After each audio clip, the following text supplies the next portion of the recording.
कशिश और स्वागत है आपका नेक्स्ट 9 न्यूज में। यूपी विधानसभा की बहस सदन से बाहर आ गई है। जी हाँ, बताते चले आपको कि सीएम योगी ने अखिलेश पर सदन संयम न बरतने का आरोप भी लगाया है। वहीं अखिलेश योगी सरकार पर असल मुद्दों से ध्यान भटकाने का आरोप लगा रही है। तो चलिए सबसे पहले आपको वो वीडियो दिखाते हैं जिसमें लगातार अखिलेश यादव ये बोलते नजर आए हैं कि सरकार सिर्फ और सिर्फ देश के मुद्दों से ध्यान भटकाने की कोशिश करती है। अब आपने इस वीडियो में देखा है कि लगातार यहाँ पर तंज कसते नजर आए हैं अखिलेश यादव। लगातार यहाँ पर बताते नजर आए हैं कि किस तरीके से यूपी में जो सरकार है योगी आदित्यनाथ की वो नकारा है, वो लोगों के लिए काम नहीं करती, वो सिर्फ अपने फायदे देखती नजर आती है, इसी तरीके से काम करती नजर आ रही है। लेकिन शायद जनता इस बात को समझ नहीं पा रही। लेकिन हमारा काम और विपक्ष का काम तो यही होता है कि सरकार की असलियत दिखाना कि आखिरकार वो क्या करती है और क्या नहीं। उससे आगे बताते चले आपको कि उत्तर प्रदेश विधानसभा में मुख्यमंत्री योगी आदित्यनाथ भी कहते हैं कि हम ढिंढोरा पीट पीट कर ये नहीं कहते कि हमने मेट्रो चला दी या फिर एक्सप्रेसवे बना दिया।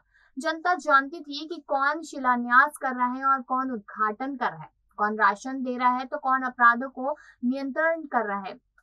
बताते चले कि आगे कहा है योगी आदित्यनाथ ने कि ये जनता जनार्दन जानती थी और इसलिए तमाम अफवाहों को दरकिनार करते हुए भारतीय जनता पार्टी के नेतृत्व पर विश्वास किया और सरकार को पुनः आने का अवसर भी दिया।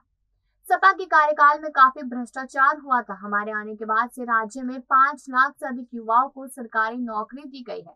हमने सभी परीक्षाओं को पारदर्शी बना दिया है और सपा के कार्यकाल में कई घोटाले सामने आए हैं। लोगों ने इसे देखा और उन्हें वोट भी दिया है। इस तरीके की बात लगातार यहाँ योगी आदित्यनाथ कहते नजर आए। अब तो ऐसा लगता है कि यूपी में सिर्फ और सिर्फ ऐसा खेल चल रहा है कि पक्ष और विपक्ष एक दूसरे पर तंज कसते नजर आएगा और ये देखना होगा कि आखिरकार इस गेम में कौन जीतता है। वहीं उत्तर प्रदेश के पूर्व सीएम और सपा अध्यक्ष अखिलेश यादव ने कहा कि बीजेपी चाहती है कि असल मुद्दों पर बहस न हो। आखिर बेरोजगारी कब दूर होगी? इतनी भर्तियां निरस्त हो गई, जिनके पेपर लीक हुए इस बहस पर नहीं आना चाहते हैं। बहस के मुद्दे दूसरे बनाने की कोशिश होगी, लेकिन हमारी और विपक्ष की कोशिश होगी कि सरकार को मुद्दे पर रखे।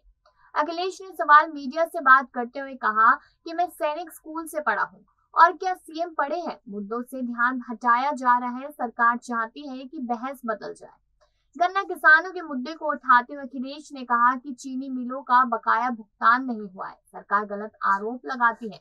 आगे कहते नजर आते हैं कि सरकार वो आंकड़े दे जितने इतने किसानों का गन्ने का पैसा जो बकाया है। इस सरकार ने जहां बिजली महंगी हो गई है, खाद महंगी और कोई भी इंतजाम मंडी का नहीं किया, गेहूं की खरीद में कहीं भी सरकारी खरीद नहीं हुई। सरकार बड़े बड़े उद्योगपतियों से मिल गई है और आखिरी में कहते नजर आते हैं कि समाजवादी पार्टी इस पक्ष में है कि जातीय जनगणना होनी चाहिए।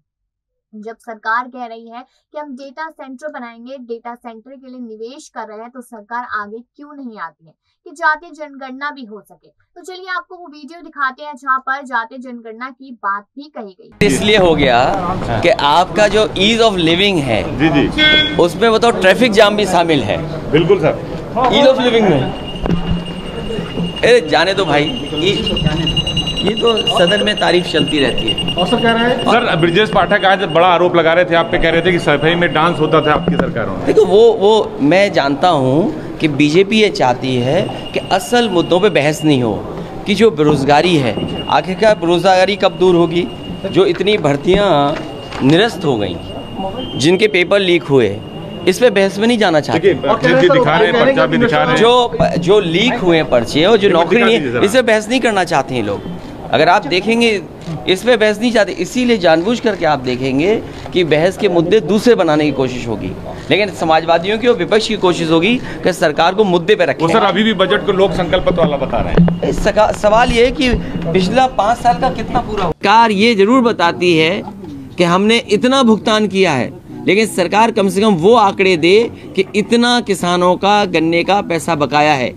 और इस सरकार में जहां बिजली महंगी हो गई हो, खाद महंगी हो गई हो और कोई भी इंतजाम मंडी का नहीं किया, कहते हैं मंडी को सॉफ्टवेयर से जोड़ दिया। सच्चाई यह है कि मंडी व्यवस्था को बर्बाद कर दिया।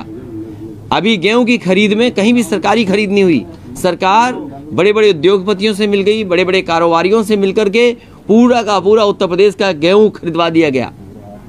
इसलिए ये सरकार जहां किसानों की मदद करनी चाहिए थी, किसानों को धोखा दिया। आज किसी भी आंकड़े में चाहे वो हम प्राइमरी एजुकेशन को देखें, चाहे मिड डे मील को देखें, या हम किसी नीति आयोग के आंकड़े देखें, उत्तर प्रदेश की लगातार गिरावट ये नीचे जा रहा है। प्राइमरी एजुकेशन में अभी तक किताबें नहीं बंट पाई। अक्षय पात्रा का नाम ले रहे थे नेता सदन, मुख्यमंत्री जी कह रहे थे कि अक्षय पात्रा जैसी संस्थाओं को जोड़ा। मैं उनसे जानना चाहता हूं कि अक्षय पात्रा से जो किचन का मॉडर्नाइजेशन हो रहा था, जो समाजवादी सरकार में दिया गया था, वो सब काम छीन लिया इन्होंने। मुझे याद है जब मथुरा का उद्घाटन हुआ, मुझे याद है लखनऊ का अक्षय पात्रा की किचन का उद्घाटन हुआ, उसी समय उत्तर प्रदेश में 10, जिसमें आजमगढ़ शामिल था, जिसमें कन्नौज शामिल था, रामपुर शामिल था, कई जिले उत्तर प्रदेश के थे जहां पर अक्षय पात्रा के माध्यम से खाना बनना था, मिड डे मील बनना था। इस सरकार ने पूरा का पूरा उसको खत्म कर दिया। किताबें ये नहीं बांट पाए, ड्रेसेस ये नहीं दे पाए, जूते ये नहीं दे पाए, मोजे ये नहीं दे पाए, और जो पढ़ाई कर रहे हैं बच्चे वो केवल दलित और पिछड़े वर्ग के हैं, और जो संपन्न लोग हैं वो प्राइमरी एजुकेशन छोड़ के जा चुके हैं। जहां तक पुलिस की भर्ती का सवाल है, जितनी साफ सुथरी पुलिस भर्ती समाजवादी सरकार में हुई उतनी कभी नहीं हो सकती थी। लेकिन हमारे पिछड़े और दलित भाई नौजवान याद रखें, समाजवादी सरकार में मेरिट से भर्ती हुई थी, और जो रिजल्ट बना था वो पहले की आरक्षण व्यवस्था के हिसाब से रिजल्ट बना था। लेकिन जैसे ही भारतीय जनता पार्टी की सरकार आई, इन्होंने आरक्षण व्यवस्था को बदल दिया, जिसके कारण जो पिछड़े वर्ग के और दलित नौजवान जनरल में नौकरी पा गए थे, इनकी व्यवस्था बदलने से उन नौजवानों की नौकरी छीन ली गई।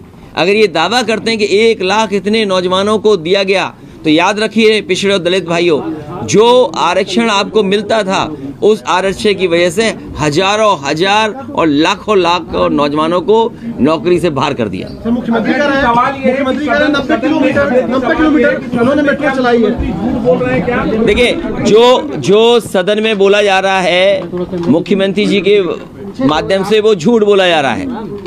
लखनऊ की मेट्रो वहीं तक जाती है और वापस आ जाती है। कानपुर की मेट्रो भी समाजवादी सरकार में शुरू हुआ था। आपकी आगरा की भी समाजवादी सरकार का ही डीपीआर और सब कुछ तैयारी कर दी थी। तो ये सरकार काम रोकने वाली सरकार है। इनसे पूछिए कि आपने कौन सा बड़ा फैसला काम कर करके दिखाया है। ये समाजवादियों के ही एक्सप्रेसवे बने हैं, जिसकी वजह से आज उत्तर प्रदेश में दिखाई दे रहे हैं, और दावा ये करते हैं कि नेशनलिस्ट हैं, राष्ट्रवादी हैं। अरे हम खुद सैनिक स्कूल से पढ़े, मिलिट्री स्कूल से पढ़े, हम राष्ट्रवादी नहीं हैं। हमने देश का सड़क पर उतार दिया ऐसा हवाई जहाज जो एयरफोर्स को इमरजेंसी में या समय होगा उस समय काम आएगा। मुख्यमंत्री ने कहा प्रदेश के विकास में सबको साथ आना चाहिए। आपको ग्राउंड ब्रेकिंग सेरेमनी में आमंत्रित किया है, उन्होंने किया। देखिए, मैं इसलिए नहीं जाना चाहूँगा, हमारा जो इंडस्ट्रियल पॉलिसी थी, ये बताएं कि पहले की इंडस्ट्रियल पॉलिसी से इन्वेस्टमेंट ज़्यादा आया है कि इनकी इंडस्ट्रियल पॉलिसी से इन्वेस्टमेंट ज़्यादा आया।